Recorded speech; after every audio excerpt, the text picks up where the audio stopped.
মুসলমান অভিভাবক আছে সম্পদ এমন ভাবে উপার্জন করে, নিজে তো ভোগ করেই না, যাকাত তো দেয় না, স্ত্রী ছেলে মেয়েদের জন্য রাইখা দেয়। আপনি যাকাত না দিয়া ছেলে মেয়েদের জন্য রাইখা যাইতেছেন, আপনার এই ছেলে মেয়ে স্ত্রী আপনার এই সম্পদ যথাযথ কাজে খরচ করবে, ব্যয় করবে, তার কি গ্যারান্টি আছে বলেন?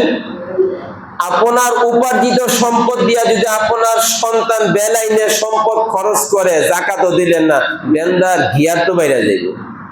কি বেন্দার একদম 10 ইঞ্চি ফেরেশতাদের বাড়ির গিয়ার বাইরে যাইব, যে তুই যাকাতও দেস নাই, তোর স্ত্রী আর ছেলে মেয়ে এই টাকা দেখো নাফরমানি করতেছে।